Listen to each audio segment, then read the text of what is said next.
फैसला सुनाता हूँ वो भगवान की आज्ञा होती है। इस लड़के ने अपने मन से शादी करके अच्छा नहीं किया। लड़के को घर भेज दो और इसकी शादी इसकी जाति की किसी लड़के से करवा दो।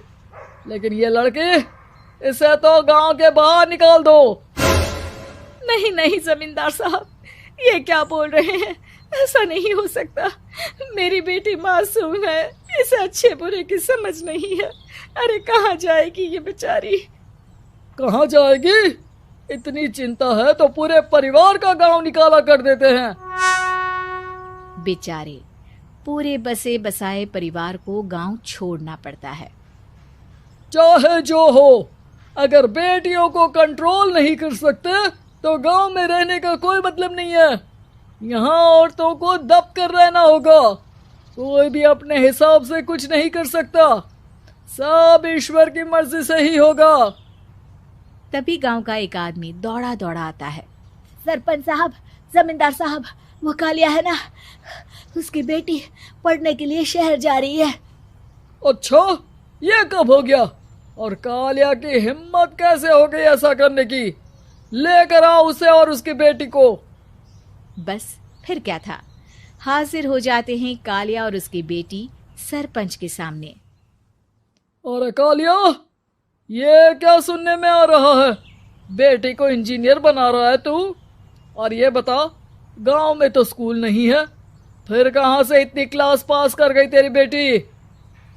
राधा, जो कि कालिया की बेटी है, उसे लगता है कि सरपंच उसकी तारीफ कर रहे हैं। सरपंच जी, मैंने ऑनलाइन पढ़ाई की है, डिस्टेंस लर्निंग से। सभी में मैंने अच्छे नंबर पाए हैं, जिसे देखते हुए शहर की इंजीनियरिंग कॉलेज में मुझे स्कॉलरशिप मिली है। वाह जी वाह, क्या होती है ये? पहले तो ये बताओ, फिर आगे की बात करते हैं। पूरा गांव राधा की बात सुन रहा था और राधा बोलती जा रही थी। तो ऐसे मैं फ्री में एक अच्छी शिक्षा लेकर गांव में जो कुछ परेशानियां हैं, जैसे बिजली, पानी और इंटरनेट जैसी समस्याओं के लिए काम करूंगी। मैं गांव को शहर से जोड़ने के लिए पुल का निर्माण करवाने का प्रस्ताव रखूंगी। मुझे पूरी उम्मीद है कि जल्द ही हमारा गांव भी तरक्की की राह पर चल पड़ेगा। राधा की बात सुनकर सारे गांव वाले ताली बजाने लगते हैं। सरपंच को समझ नहीं आता कि वो क्या करे। चुप रह नादान लड़की, गांव के खिलाफ जाने के लिए तुझे गांव से बेदखल कर दिया जाएगा, वो भी पूरे परिवार के साथ। और हाँ, अगर ठीक से गांव में रहना चाहती है तो ये पढ़ाई लिखाई छोड़ दे। हम तेरे लिए गांव का कोई होनहार लड़का देखेंगे। तभी गांव का एक आदमी बोल पड़ता है। अरे नहीं नहीं सरपंच जी, राधा बिटिया जो बता रही है, अगर वैसा हो जाए तो हम लोगों को पैसा कमाने के लिए बाहर नहीं जाना पड़ेगा। हाँ जी, और ना ही कोसों दूर पानी के लिए भटकना पड़ेगा। हमारे बच्चे भी अच्छी पढ़ाई कर सकेंगे और आगे बढ़ेंगे, ना कि हमारी तरह खेती करते बैठेंगे। क्यों गांव वालों, राधा बिटिया का साथ देना चाहिए ना। सरपंच देखता है कि गांव राधा के साथ है तो वो चुप हो जाता है। वो घर आकर अपने सलाहकार से बात करता है, जो बहुत ही चालाक किस्म का इंसान होता है। अरे सरपंच साहब, आपको बहुत ही होशियारी से काम लेना पड़ेगा। एक बार गांव तरक्की कर गया, यहाँ के बालक पढ़ लिए तो कोई ना पूछेगा आपको।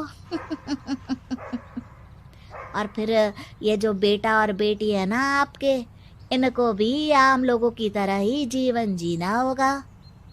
हाँ, लेकिन करे तो क्या करे?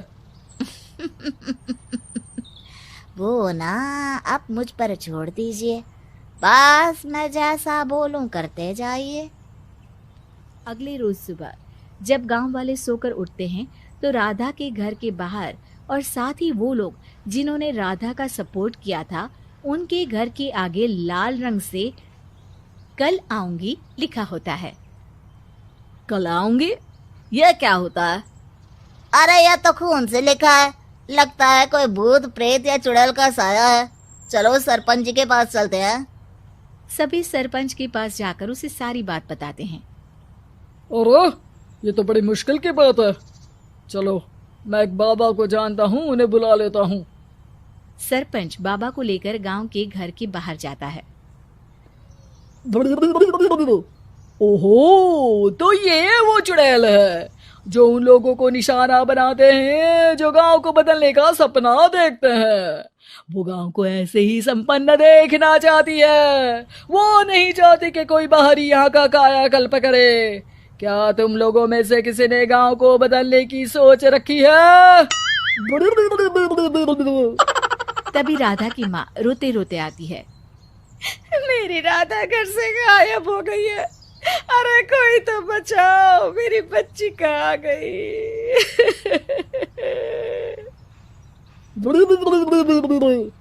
ले गई वो चुड़ैल, तेरी बच्ची को ले गई।